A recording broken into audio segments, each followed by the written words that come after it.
Capítulo 3. Da volta do espírito, extinta a vida corpórea, à vida espiritual.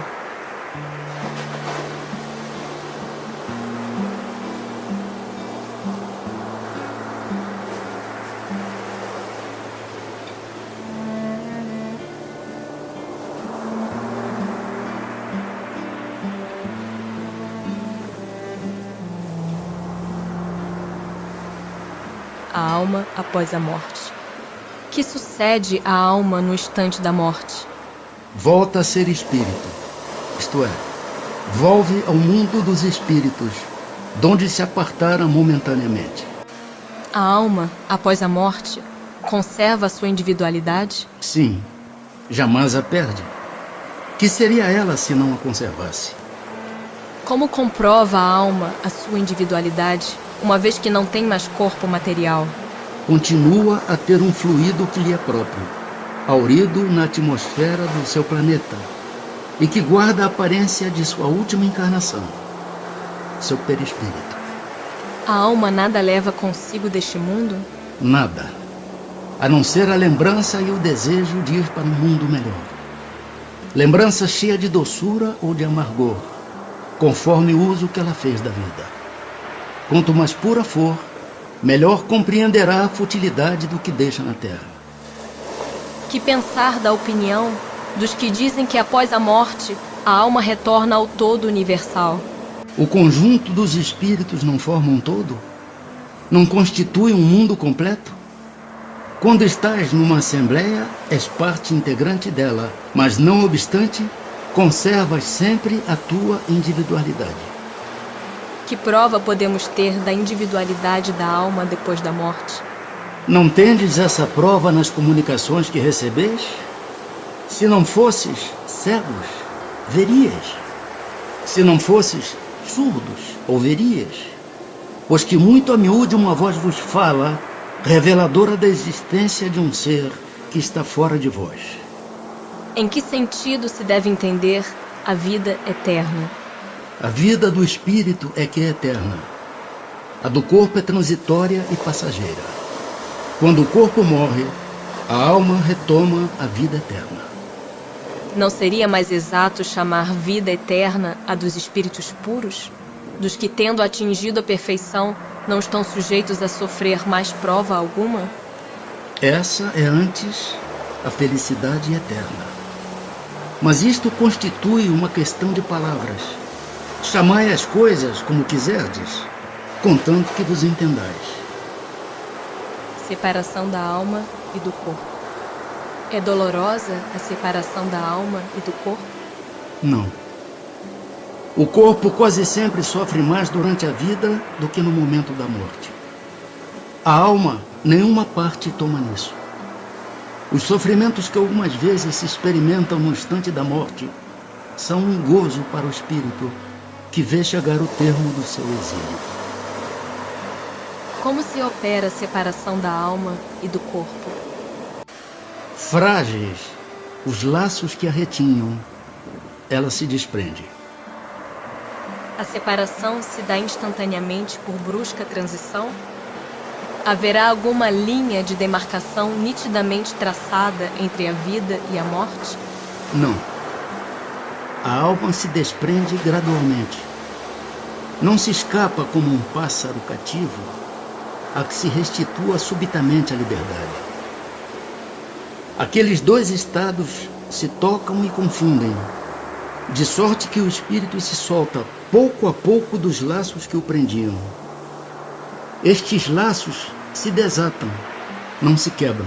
A separação definitiva da alma e do corpo pode ocorrer antes da cessação completa da vida orgânica? Na agonia, a alma, algumas vezes, já tem deixado o corpo. Nada mais há que a vida orgânica. O homem já não tem consciência de si mesmo. Entretanto, ainda lhe resta um sopro de vida orgânica.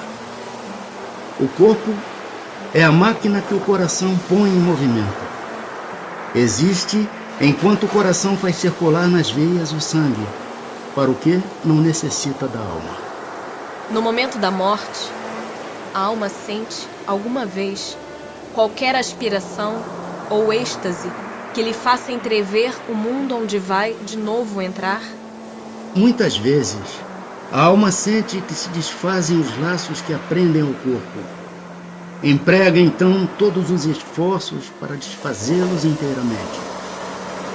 Já em parte desprendida da matéria, vê o futuro desdobrar-se diante de si e goza por antecipação do estado de espírito.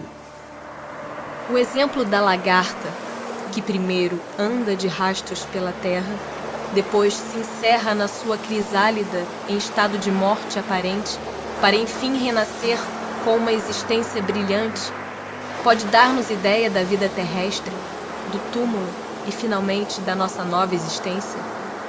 Uma ideia acanhada. A imagem é boa, todavia cumpre não seja tomada ao pé da letra como frequentemente vos sucede. Que sensação experimenta a alma no momento em que reconhece estar no mundo dos espíritos? Depende. Se praticaste o mal, impelido pelo desejo de o praticar, no primeiro momento te sentirás envergonhado de o haveres praticado. Com a alma do justo, as coisas se passam de modo bem diferente. Ela se sente como que aliviada de grande peso, pois que não teme nenhum olhar indagador. O espírito se encontra imediatamente com os que conheceu na terra e que morreram antes dele? Sim, conforme a afeição que lhes votava e a que a eles lhe consagrava. Muitas vezes aqueles seus conhecidos o vêm receber à entrada do mundo dos espíritos e o ajudam a desligar-se das faixas da matéria. Encontra-se também com muitos dos que conheceu e perdeu de vista durante a sua vida terrena. Vê os que estão na erraticidade, como vê os encarnados e os vai visitar.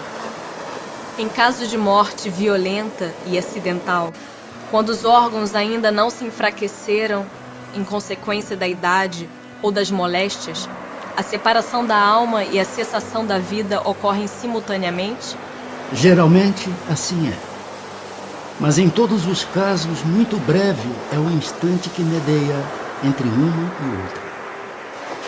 Após a decapitação, por exemplo, conserva o homem por alguns instantes a consciência de si mesmo? Não raro a conserva durante alguns minutos, até que a vida orgânica se tenha extinguido completamente. Mas também quase sempre a apreensão da morte lhe faz perder aquela consciência antes do momento do suplício. Perturbação espiritual. A alma tem consciência de si mesma imediatamente depois de deixar o corpo?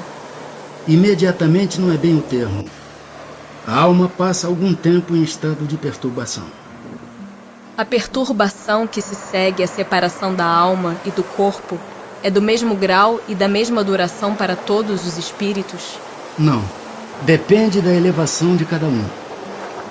Aquele que já está purificado se reconhece quase imediatamente, pois que se libertou da matéria antes que cessasse a vida do corpo. Enquanto que o homem carnal, aquele cuja consciência ainda não está pura, guarda por muito mais tempo a impressão da matéria. O conhecimento do espiritismo exerce alguma influência sobre a duração mais ou menos longa da perturbação? Influência muito grande. Por isso que o espírito já antecipadamente compreendia a sua situação. Mas a prática do bem e a consciência pura são o que maior influência exercem.